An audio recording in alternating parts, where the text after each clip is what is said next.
It's time to take a ride on the Steelers Afternoon Drive with our co-hosts Alan Saunders and Zachary Smith.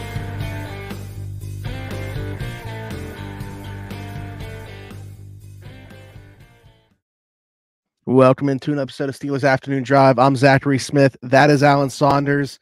Alan, right before we pressed record, Cordarelle Patterson, now a member of the Pittsburgh Steelers, something that I had kind of mentioned at the beginning as soon as we brought in Artie Smith as the offensive coordinator. This could make sense. This is literally an instant reaction. What are your thoughts?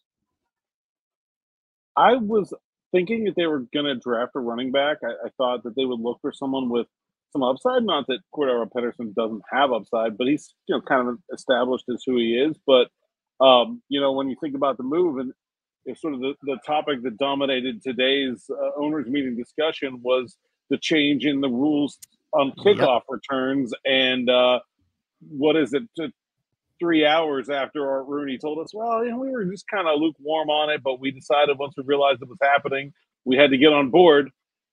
And then here's your kickoff returner, Cordarelle Patterson, one of the better ones in the league over the last few years, available on the market. Started out his career as a wide receiver, moved to running back. He's a return man. He's a little bit of everything, and he is a bigger-bodied guy than someone like Calvin Austin. So in terms of running the ball, in terms of being a blocker, I think he's a better fit for what Arthur Smith wants to do on offense as well. And so I think this is it's a pretty perfect fit in terms of what this offense needs, and then also the special teams component of it. Yeah, 2 years, $6 million is the deal. We'll see how that's structured, if it's pretty much all in year one or what they do with it. But yeah, I mean, as soon as I thought about this kickoff role and then, you kind of tie in everything together, it does feel like a perfect addition.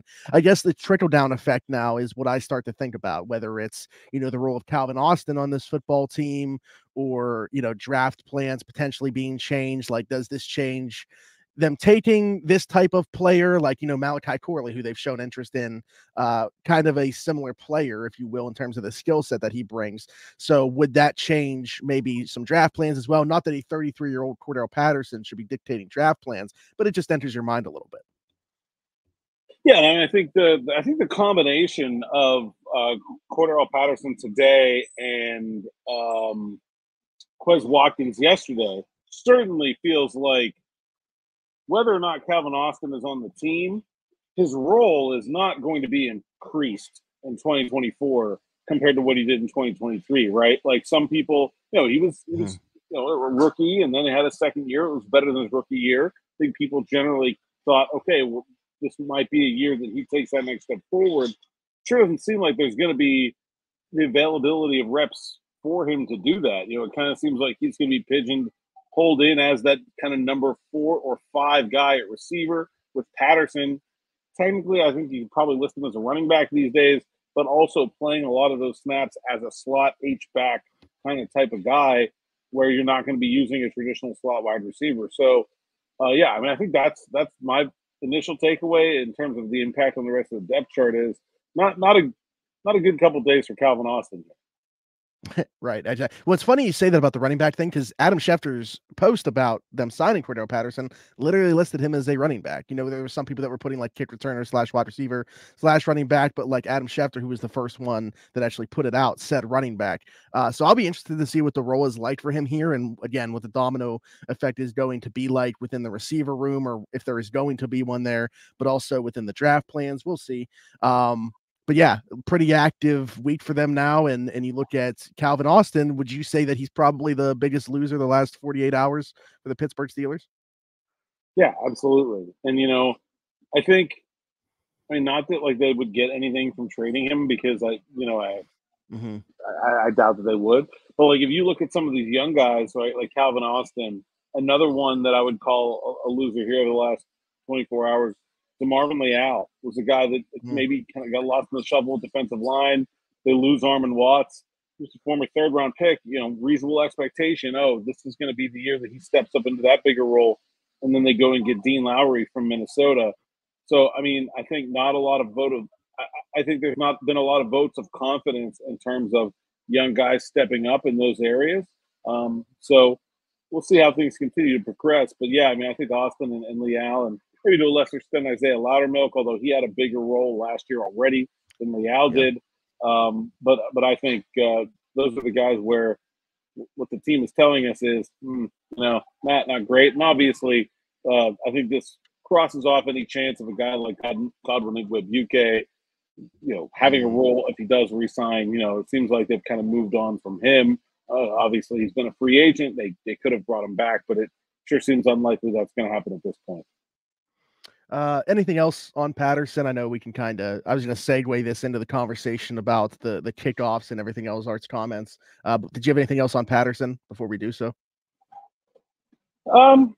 No, I mean, I think he's a good fit for the offense, and he's a good player. And I think, shows some solid dedication. Like, they're committing to the bit here with Arthur Smith's offense. They're not going to they're not going to try to make this work halfway with personnel that doesn't fit. Like, they're going out there and maximizing exactly what they think this offense can do. I agree. Well, yeah, and that was why I was like, whether it is Cordarelle Patterson himself or somebody that just is of that mold, they're going to have this type of player on the roster. So not at all surprised that they end up adding him here. But Alan, we talked about obviously the kickoff role and the way that could impact maybe some roster changes, not just here within the Steelers, around the league. Art Rooney talking today after this goes into effect kind of said they weren't on board with it right away, and then when they saw that it was going to pass, what the heck, might as well be on board, I guess. But, what was your takeaway from, we'll get into everything that he said here, but specifically with the kickoff stuff, what was your takeaway from his comments about it? I mean, just that I think the Steelers are kind of a traditionalist team in a lot of ways. And when you watch this kickoff play, as if you've watched the XFL at all, you certainly have seen it. If you haven't, go to SteelersNow.com. I have an example of the San Antonio Brahmas and Hines Ward as the head coach, running one back last year on the site there. So go check it out. But it's jarring to look at. It does not look like football, and so I think there's one of it, right? Like it's a massive departure from what has been done, and I think when you have that, you're gonna have unintended consequences, right? Or maybe you don't know what they are, but when you try something this new, you're certainly going to get parts of it wrong. And I think that's the thing that the Steelers were concerned about. I think maybe they would have liked to see this put in for a preseason and sort of tested once to run through it. But there's also, the unknown of what this does for player evaluations. Do you have to put more stock in guys that can cover a kick? Is it different kinds of guys? I think now, I really think the kick return now is more like a punt return than a kick return. It's just in terms of the kind of athletes and the kind of bodies that you need to get it done. So, traditional kickoff return gunner types like Miles Boykin and James Pierre, the Steelers both had as free agents and have not yet retained. Pierre signed elsewhere and Boykin's still a free agent. It's are these guys useful now? Because you don't need that guy to run 60 yards anymore. He's going to be lined up 5 yards from the guy blocking him. Maybe a bigger guy, a stronger guy, a more short area agile guy will be more important than that home run speed. And so I think it makes a lot of second and third tier changes that we're probably not all thinking about right now. And I think that's probably why they were hesitant about this. But, Danny Smith was on the committee that helped develop this rule change. So, the Steelers on one hand said, hey, I think we'd rather keep things the way they are. But if they are going to change, well, let's get on board and let's be a part of that change as well. I started thinking about it too. That's a good point. It's breathing life back into what was a dying play, seemingly wanting to get rid of the kickoff. Now the kickoff is going to be back. And with guys like Cordarelle Patterson, maybe more important than ever.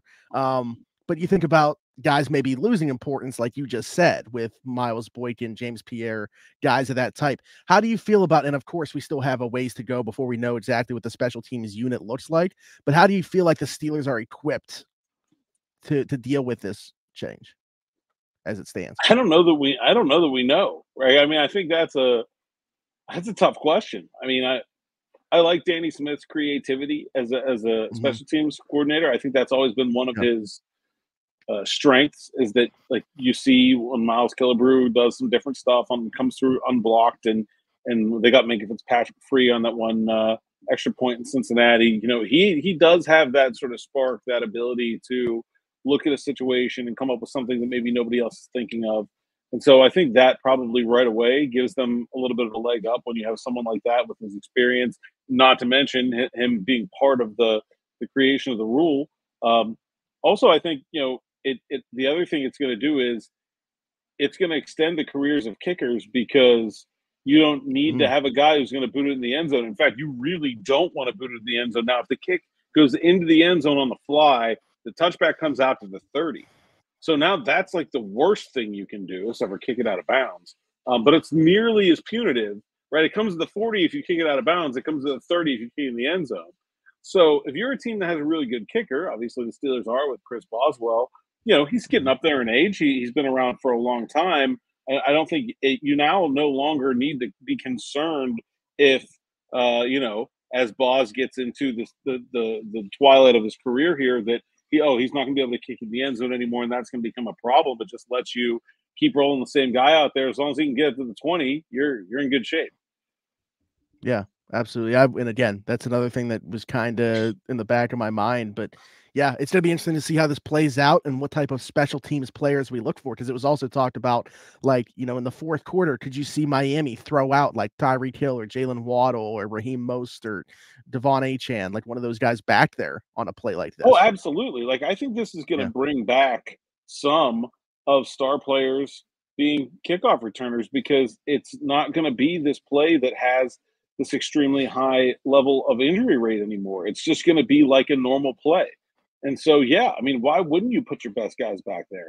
I absolutely think teams are going to go back to seeing star receivers returning kicks, especially when you get into circumstances where you do need that spark.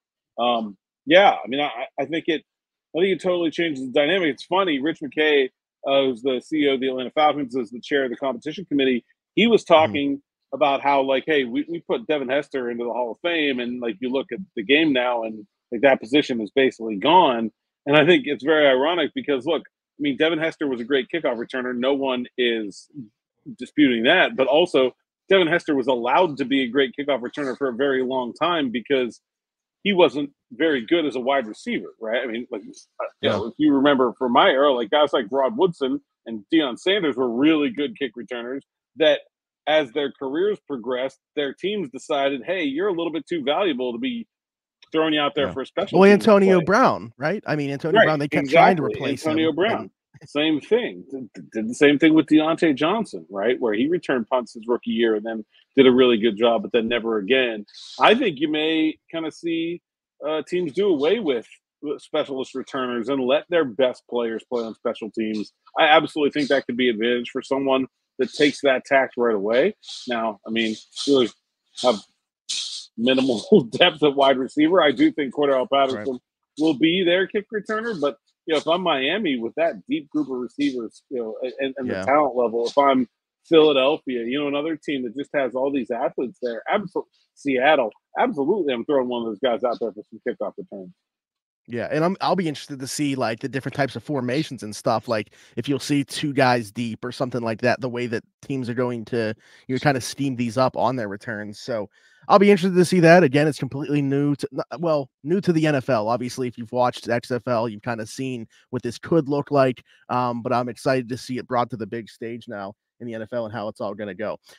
Within the other rule changes, the hip drop stuff, he talked about a play where Le'Veon Bell got hurt, so they were in full support of this. Obviously, all the owners were. I mean, they all voted for this to be banned from the league. And again, like we kind of touched on it yesterday, I don't think that either of our issue was necessarily with them making this an illegal play. It was more about, okay, now you're putting another judgment call in the officials' hands, and are they going to be able to differentiate between, when you are seeing guys kind of twist, or if it is a legal play or an illegal play, and you're kind of putting another judgment call in their hands. But what did you take away from Art Rooney's comments about that? Again, he was referencing, he had a specific play to reference even when talking about it. Yeah, I mean, I think he sort of acknowledged that, like, hey, the downside to this is we're putting more on the shoulders of our officials who already have a lot on their shoulders, and that will be what determines whether this rule change is a success or not, more so than they're sure it's going to reduce injuries, right? I mean, that's like 100%. When you make this tackle illegal, you're going to have fewer guys attempting it. You're going to have fewer injuries. It's 100%. They also don't expect it to really impact gameplay very much. This isn't a widely taught technique. This isn't an especially effective way to tackle. It's not like they're taking something away from a defensive player that is going to drastically harm their ability to do their job. They're just saying you have to pick a different legal way to tackle instead of this one. And so I don't think there's going to be a big impact on the gameplay. I think the big thing about this will be, can the officials call it correctly on the field and consistently? And I think it's a big question. I mean, they have big problems consistently calling things that are subjective judgment calls. I mean, we see it all the time with things like roughing the passer, things like holding, things like defensive pass interference, where these are subjective calls, and from game to game, wildly different, and sometimes even within the same game with the same crew, we see wildly different applications. And so, there's also this, like, I don't know what to call it. It seems like this happens all the time, where you have a new rule and then it gets overcalled at the beginning, and then they have to walk things back and make adjustments. And do we really want to see, like, the early part of our 2024 NFL season sort of marred by penalties that aren't deserved, and the punishment being a 15-yard penalty and an automatic first down makes officiating mistakes very severe. This is way worse than even offensive holding or defensive pass interference. Like, this is a big deal. And so I think that there's a real concern there, but I think the allure of being able to get so many more injuries, and not just injuries, but significant injuries to star players. The NFL isn't going to tell you this part, but the people that are hurt by hip drop tackles are the stars of the league, are the receivers and the running backs that are out there. They're on your fantasy team. They're on your FanDuel lineup. Mark Andrews just last year. Right. They're the ones that are driving interest in this league. They want those guys to be on the field. And so when you lose Mark Andrews for a year, or you lose Tony Pollard for a year, or you lose Le'Veon Bell, like happened to the Pittsburgh Steelers for a year, I think those injuries, even if they're going to cite the statistical relevance, like how many of these we have, the fact that when they do happen, there's significant injuries to star players, that matters so much more to the league, because they want those guys out there drawing your attention. Yeah, absolutely. And then the trade deadline being pushed back a week. I don't know if we mentioned this, but was actually proposed by the Steelers. And I didn't even think about it, but they hadn't adjusted it from going to the 16 to 17 game schedule. So that makes sense to push it back a week. But was everybody on board with this? What were Art Rooney's comments? Yeah, this was near unanimous. Yeah, I mean, I think this was a no-brainer. The only question was whether they're going to move it back 1 week or two. They went with the Steelers' proposal, which was one. Wouldn't surprise me if they end up moving it back another week at some point in the future. There's really no downside. It creates more interest around the league at that time of year. You get more trades the farther back you move it. And so there's not really any reason not to. Yeah, absolutely. Yeah, just a little nugget with that. The big thing that was like a big topic for everybody was obviously the NFLPA surveys, and Art Rooney, we knew, would be asked about that and addressing that. Did mention that there are certainly upgrades to be made, but also said, like, these surveys certainly aren't the end all be all when it comes to this. Like, they definitely want player feedback, but this is just like a media driven thing or whatever. I don't remember exactly how he worded it, but was talking about this being more so not what he's looking for. Yeah, Art basically, in not so many words, called the survey an NFLPA PR stunt, basically, and said this is nonsense, and we take no stock into it. Here's the direct quote: "Is that we prefer to get our feedback directly from the players. I'm not even sure where that survey comes from. It doesn't get presented to us; it gets presented to the media. As far as I'm concerned, it's a media opportunity for the Players Association, as opposed to a serious effort at constructive criticism. But having said that, we look at improving our facilities every year, and we'll continue to do that." I think, look, this thing comes out, and like, are there legitimate concerns from the players? Absolutely. And do the Steelers need to upgrade parts of their facility? Yeah. I mean, I think we spent a whole episode talking about this when the survey came out. But, like, the Steelers need more space than they have on the south side. They need a new practice facility, or to have their own practice facility, or to significantly expand the practice facility that they have. One or the other. Like, it has to happen. They are just out of room on the south side. And almost all of the requests that the Steelers could actually do anything about stem from their lack of space on the south side. And there are certainly other ones, not having daycare during the games and not having a family suite for after the games. And some of this stuff is like, well, the NFLPA puts it on the survey and you get rated on it because it's on the survey. But first of all, there's 32 teams. Somebody has to come in last. That doesn't necessarily mean that people are being poorly treated. Like right now, I could be at the worst Ritz-Carlton in the world, and it would still be a very nice hotel. It may be the worst Ritz-Carlton, but I would still enjoy staying at it. Like, just because you are 32nd of 32 NFL teams doesn't mean people are being mistreated or that people are even upset about the way they're treated. I mean, the Steelers got Patrick Queen to leave a division rival to come to Pittsburgh. The Steelers got Russell Wilson when nobody else could get Russell Wilson, and they didn't pay him a dime more than the veteran minimum. Like, you think that that if there was any actual meaning to this player survey, would a player like Russell Wilson go to one of the worst teams on it? No. Like, you just wouldn't. Like, he could have gone to a half a dozen teams, and he was getting the same amount of money from every offer. So if this matters, why would a guy like that pick Pittsburgh? It just very clearly, in the big picture, does not matter. It does not impact anything in terms of the team's ability to perform on the field. Now, things like not having enough training tables, not having enough cold tub and hot tub space, not having enough workout equipment, yeah, absolutely. Those impact the play on the field. And I think that's what Art Rooney is alluding to when he says, yeah, we're trying, we're working on it. They have plans.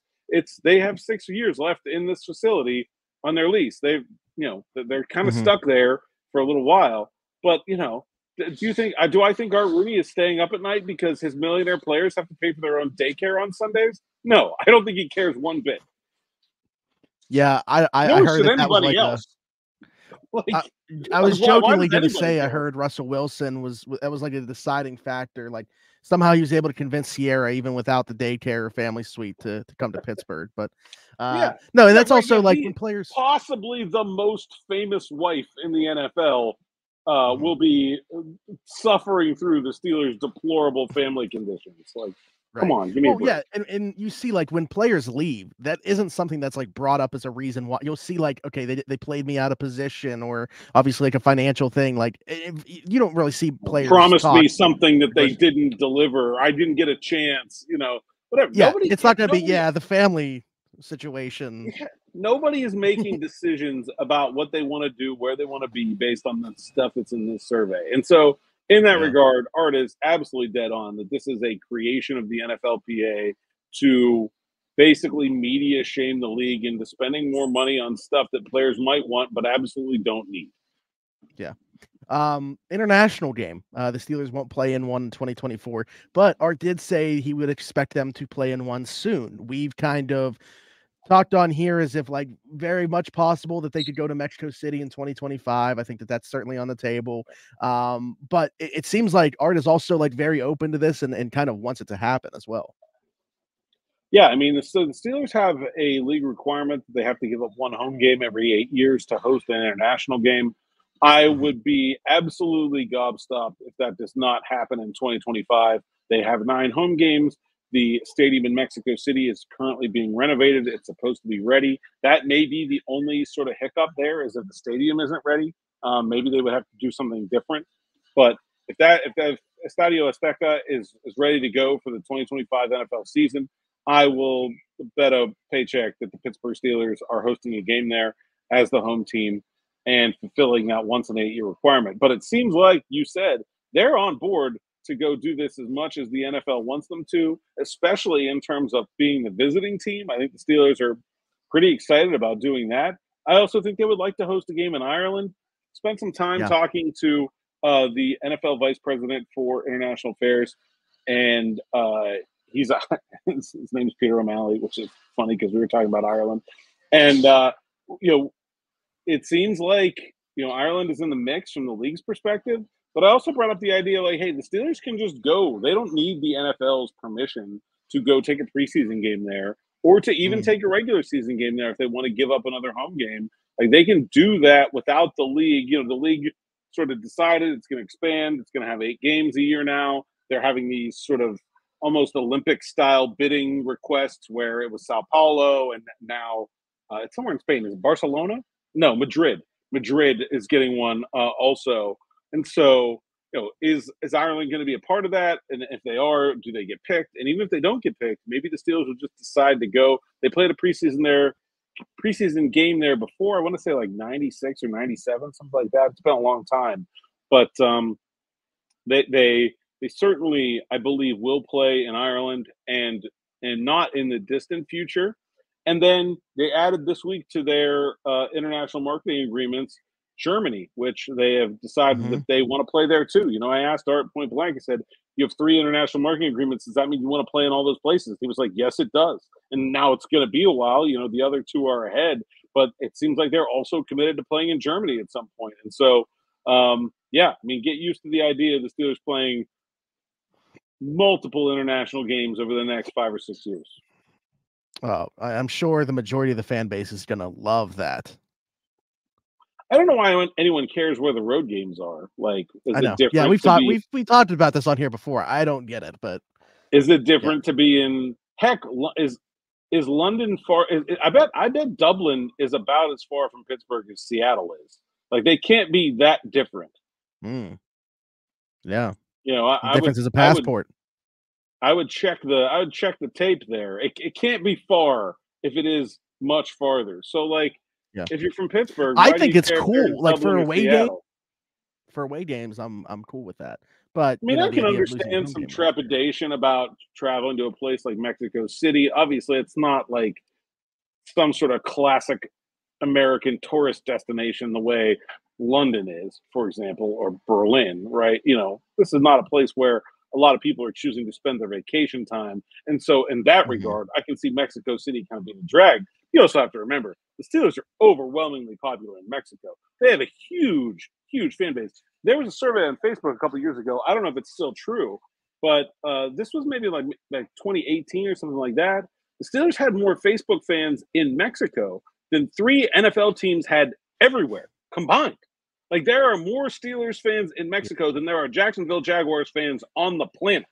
Like, they have like a whole other fan base down there. And that stems, if you're not familiar with the history, and I know you make me feel old all the time on this show, so we can just continue this. But in the 1970s, the Steelers were on NBC, and as was the rest of the AFC teams. And that was the only network you could get in Mexico, the only American TV network. And the Steelers were the dominant American AFC team when sort of NBC's broadcast of the NFL games first started to get picked up in Mexico. And so that's why the Steelers have so many Mexican fans, because they were so dominant when that nation was first introduced to the sport on television. And, the Cowboys being right across the border also have a very large fan base there as well. But yeah, Steelers are huge in Mexico. They want to play in front of those Mexican fans, and they've done that before as well. Played there once before. Was that a preseason game too? I believe it was. But they certainly have a strong desire to play there. I was a little surprised by the Germany thing that kind of came out of left field, but my high school German may finally be put to good use. There we go. I do want to bring up the Christmas thing, but also I'm always on Twitter at the same time as doing the show, just in case some news does break. 2 things. One, do they let Cordarelle Patterson wear 84? I mean, we've seen other people wear it in the preseason, but it's zero hesitation. And also, we are adding yet another player to go with Najee Harris and Jalen Warren. That was an angry run player from last year for Good Morning Football. That's important. They could have all 3. They could have. The Steelers running back room certainly now leads the NFL in angry run scepters. Yep. Probably did before. But certainly there's a bigger gap now. Yeah. Just lapping the field at this point. So no international game on Christmas, but no international game for the Steelers, but NFL on Christmas again. It's funny because they said this wouldn't necessarily be a yearly thing, but falls on a Wednesday this year, does Christmas, and we are going to see a doubleheader from the NFL. Those teams will play on the previous Saturday, so it'd be the same time frame as going from like Sunday to Thursday.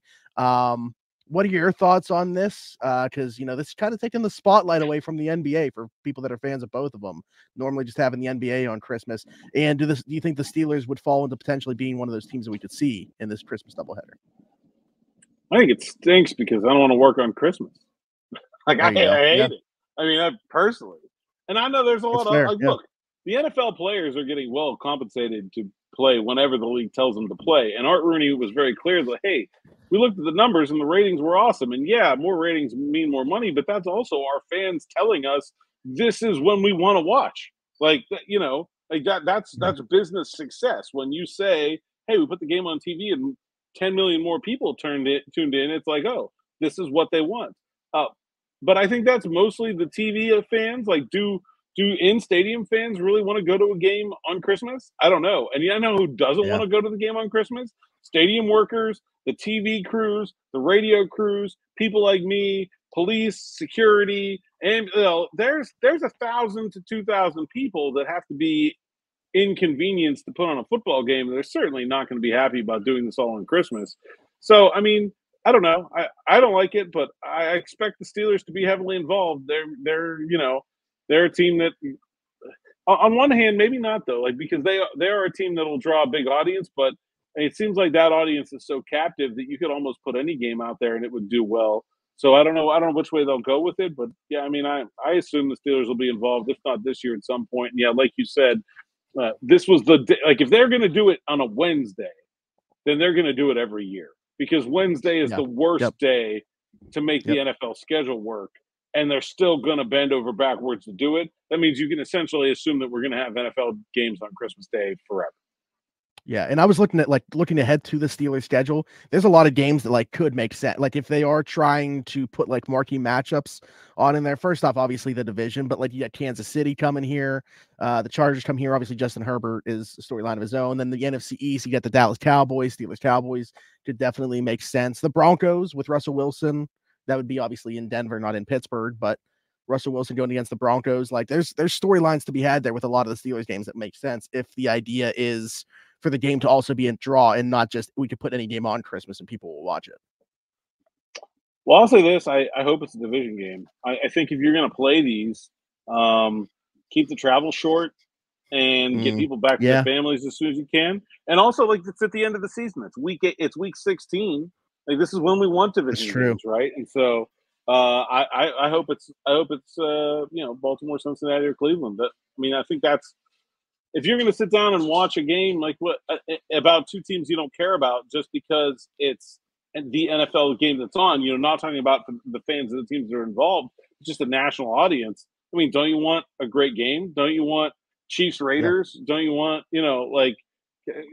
49ers Eagles, or I'm sorry, Washington Philly or San Francisco LA? Like, give me a rivalry. Give me some game with some juice. Don't give me like the Arizona Cardinals against the New England Patriots, right? Like, where it's just like, why do we care about this game? And so, yeah, I mean, there's Steelers opponents that certainly have the Cowboys, for example. Steelers Cowboys would be.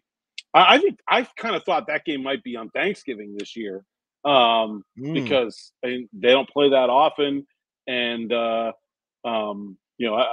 that is a home game for the Steelers side. Yeah, so it is. So it won't be on Thanksgiving. Maybe it'll end up on Christmas. That could be interesting. And so I think there's.